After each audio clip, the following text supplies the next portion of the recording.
তোমরা যারা এবছরে মাধ্যমিক ও উচ্চ মাধ্যমিক পরীক্ষা দিতে চলেছ তাদের জন্য আমরা প্র্যাকটিস সেট পর্ব শুরু করেছি।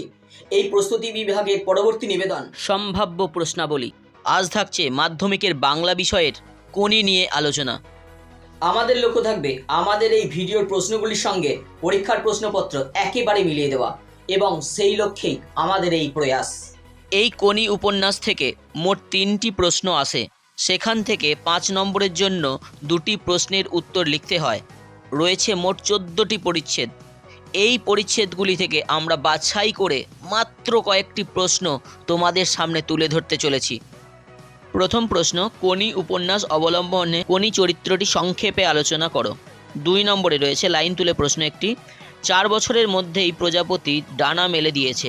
প্রজাপতি কি, কার তত্ত্বাবধানে কিভাবে ডানা মেলে দিয়েছে লেখো। তারপরে প্রশ্নটিও লাইন তুলে, অবশেষে কোনি বাংলা সাঁতার দলে জায়গা পেল। খুব গুরুত্বপূর্ণ এটি, কোনি কিভাবে বাংলা সাঁতার দলে স্থান পেল আলোচনা করো। পরের প্রশ্নটি খুব গুরুত্বপূর্ণ, ফাইট কোনি ফাইট। সাধারণ সাঁতারু থেকে চ্যাম্পিয়ন হয়ে উঠতে গিয়ে কোনিকে কী ধরনের ফাইট করতে হয়েছিল সেটা নিজের ভাষায় লিখতে হবে। অথবা এরকমও দিতে পারে যে দারিদ্র ও বঞ্চনার বিরুদ্ধে কোনির যে লড়াই তা সংক্ষেপে আলোচনা করো, অথবা কোনির জীবন সংগ্রাম আলোচনা করো। 5 নম্বরে রয়েছে, কম্পিটিশনে পড়লে মেয়েটা তো আমার পা ধোয়া জল খাবে। উক্তিটি কার, কোন প্রসঙ্গে এই উক্তি, এই উক্তির মধ্য দিয়ে বক্তার কোন মনোভাবের পরিচয় মেলে। তারপরে প্রশ্নটিও লাইন তুলে রয়েছে, জোচ্চুরি করে আমাকে বসিয়ে রেখে এখন ঠেকায় পড়ে এসেছো আমার কাছে। কোনির এই অভিমানের কারণ কি, এর পরবর্তী ঘটনা সংক্ষেপে আলোচনা করো। 7 নম্বরে রয়েছে, কোনি উপন্যাসে কোনির পারিবারিক জীবনের যে চিত্র ফুটে উঠেছে তার পরিচয় দাও। 8 নম্বরে রয়েছে, খিদ্দা এবার আমরা কি খাবো। বক্তাকে উদ্দিষ্ট ব্যক্তি কিভাবে তাদের সাহায্য করেছেন।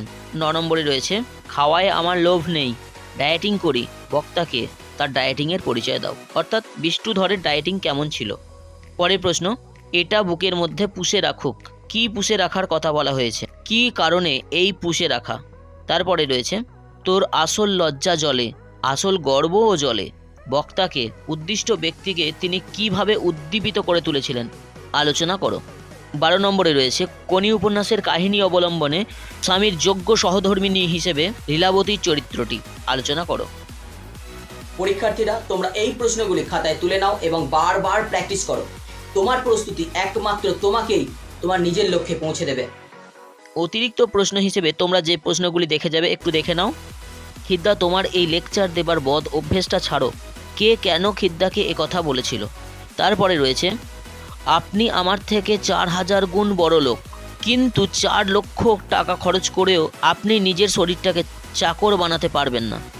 বক্তা কাকে কেন এ কথা বলেছিলেন। তারপরে রয়েছে, ফ্যাকাশে হয়ে গেল কোনির মুখ। কোনির পরিচয় দাও, তার মুখ কেন ফ্যাকাশে হয়ে গেছিল লেখো।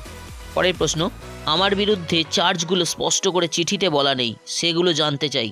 বক্তাকে এর উত্তরে কি জানানো হয়েছিল।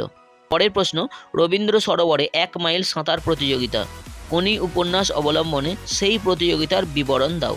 শেষ প্রশ্ন, ওইটাই তো আমি রে, যন্ত্রণাটাই তো আমি।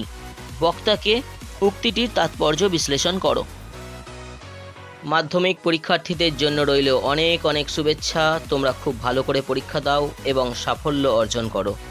আমাদের এই ভিডিওগুলি যদি তোমাদের এতটুকু উপকারে লেগে থাকে তাহলে লাইক, কমেন্ট, সাবস্ক্রাইব করে আমাদের পাশে থেকো।